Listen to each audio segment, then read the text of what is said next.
नमस्कार. हृदयम या चॅनलवर आपले सहर्ष स्वागत आहे. आज आपण या व्हिडिओमध्ये पाहणार आहोत 2025 मधील कोजागिरी पौर्णिमा कधी आहे, मुहूर्त, पूजा विधी व ही पौर्णिमा का साजरी करतात याविषयी चला तर पाहूया सविस्तर अशी माहिती. संपूर्ण माहिती समजण्यासाठी व्हिडिओ शेवटपर्यंत नक्की पहा. अश्विन महिन्यात येणाऱ्या पौर्णिमा तिथीला कोजागिरी पौर्णिमा म्हणतात. काही ठिकाणी शरद पौर्णिमा देखील म्हणतात. यंदा कोजागिरी पौर्णिमा 6 ऑक्टोबर 2025 रोजी दुपारी 12:23 सुरू होते व पौर्णिमा तिथी 7 ऑक्टोबर 2025 रोजी सकाळी 9:17 समाप्त होईल. या दिवशी सकाळी स्नान करून सर्वप्रथम सर्व घर स्वच्छ करावे. देवारा व देव यांना गंगाजल व साधे पाणी याने स्नान घालावे. देवाऱ्यावर नवीन अथवा धुतलेले वस्त्र टाकावे. त्यावर देवांची पूजा करावी. हळदी, कुंकू, फुले, धूप, दीप लावून पांढरी मिठाई किंवा दूध खिरीचा नैवेद्य दाखवावा. दिवसभरातून अथवा रात्री जागरण करणार असाल तर श्री विष्णू सहस्रनामाचा जप करावा. श्री सूक्ताचे पठण देखील करणे शुभ मानले जाते. श्रीकृष्णांचा महिमा गावा. श्रीकृष्ण मधुराष्टकम आणि कनकधारा स्तोत्रम यांचे पठण करावे अथवा ऐकावे. हे सर्व ऐच्छिक आहे. रात्री जागरण करावे. कोजागिरी पौर्णिमेच्या दिवशी माता लक्ष्मी पृथ्वीवर भ्रमण करायला येतात आणि जो व्यक्ती माता लक्ष्मी आणि भगवान श्रीविष्णूंची पूजा करतो त्याच्यावर माता लक्ष्मी खूप प्रसन्न होतात आणि आशीर्वाद देतात. याच दिवशी चंद्रदेव 16 कलांनी पूर्ण होऊन आपल्या किरणांनी अमृत देतात. म्हणून या दिवशी एक काम अवश्य करा. या दिवशी दूध खीर बनवा आणि जेथे चंद्राचे किरण त्या खिरीवर पडतील असे ठेवा. यामुळे खीर अमृता समान होईल. ही खीर खाल्ल्याने आरोग्याच्या सर्व समस्या दूर होतात, मग त्या शारीरिक अथवा मानसिक असो. चंद्र हा मनाशी संबंधित ग्रह आहे.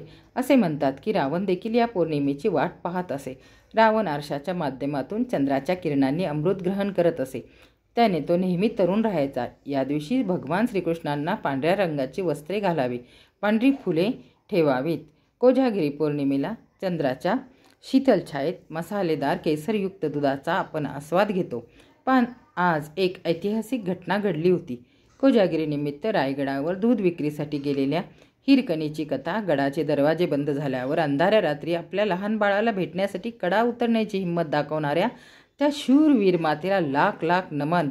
विझून आज रात्री कृत्रिमधी पसारे, गगनात हसणारा तो चंद्रमा पहारे. असतो नभात तो एकटाच रात्री, पण आजच्या रात्री चंद्रासोबत सर्व जागी राहारे. केसरयुक्त दुधात प्रतिबिंब गोड चंद्राचे, पाहुणी साजरी करा ही कोजागिरी. कोजागिरी पौर्णिमेला शरद पौर्णिमा देखील म्हटले जाते. अशी मान्यता आहे की आजच्या रात्री आकाशातून अमृतकण बरसत असतात. ते मानवासाठी वरदान असते. आजच्या दिवशी श्री विष्णू व माता लक्ष्मी देवी यांची पूजन केले जाते. ब्रह्मा, विष्णू, महेश व इंद्र, कुबेर, गणपतींचे देखील पूजन करावे. या दिवशी ही पूजा व हे व्रत केल्याने जीवनात सुखसमृद्धी प्राप्त होते. 6 ऑक्टोबर रोजी चंद्रोदय संध्याकाळी 5:27 होणार आहे व कोजागिरी पौर्णिमा पूजा मुहूर्त असा आहे. 6 ऑक्टोबर रात्री 11:45 ते 7 ऑक्टोबर 12:34 असा 49 मिनिटांचा आपल्याला पूजेसाठी वेळ मिळणार आहे.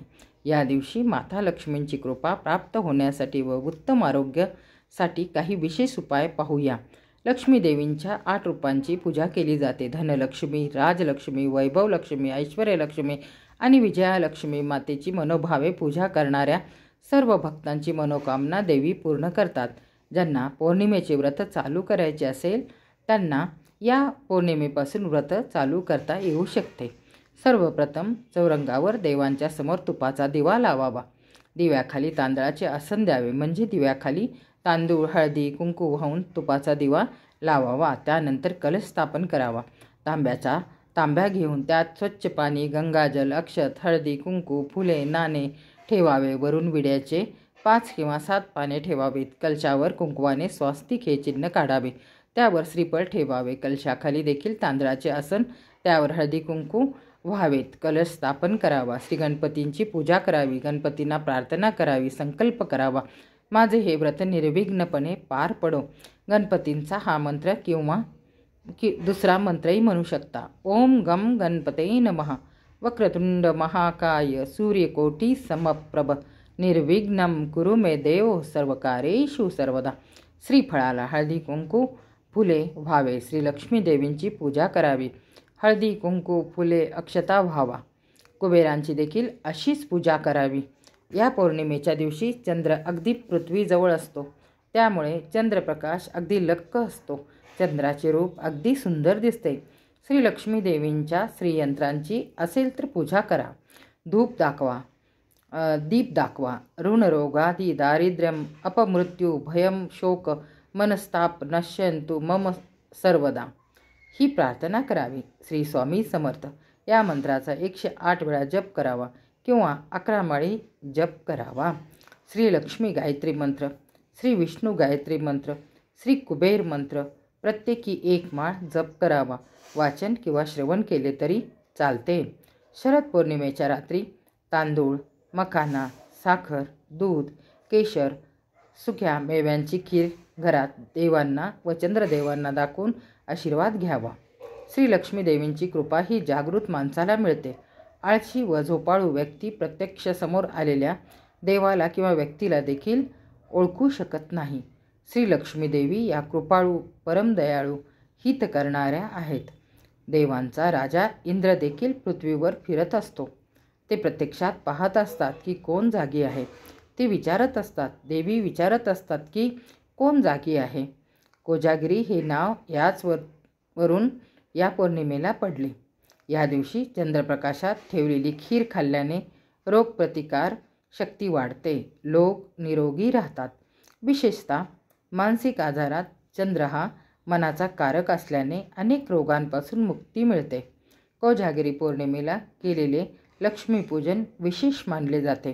यामुळे कर्जमुक्तीच्या दिशेने आपली वाटचाल गतिमान होते. लक्ष्मी देवींच्या कृपेने धन, धान्य, वैभव, ऐश्वर्य, समृद्धी प्राप्त होते. या दिवशी श्री सूक्त, कनकधारा स्तोत्र, श्री विष्णू सहस्त्रनाम, श्री व्यंकटेश स्तोत्र, गीतेचा 15वा अध्याय वाचल्याने किंवा ऐकल्याने अनेक पुण्य व लाभ मिळतात. भगवान हनुमानांची देखील पूजा करावी. या पौर्णिमेच्या दिवशी गरीब व्यक्तींना, गरजू व्यक्तींना दानधर्म करणे पुण्यदायी असते. या दिवशी घरी आलेल्या सुहासिनी स्त्रीला, कन्येला रिकामी हाताने पाठवू नका. त्यांचा योग्य तो सन्मान करा. हळदी कुंकू, एखादे फूल, फळ, दूध देऊन ओटी भरावी, नमस्कार करावा. या दिवशी आपण पांढरे किंवा सोनेरी वस्त्र धारण करावे. सकारात्मक राहावे. या दिवशी व्रत करणाऱ्यांनी फळे व पाणी ग्रहण करावे. शक्य असल्यास मंदिरात खीर, दूध, साखर दान करावेत. चंद्रदेवांची पूजा करून अर्घ्य देऊन उपवास सोडायचा आहे. आपल्याला हा व्हिडिओ आवडला असेल तर व्हिडिओला नक्की लाईक करा, सबस्क्राईब करा. आपल्या हितचिंतकांमध्ये जास्तीत जास्त शेअर करा. धन्यवाद.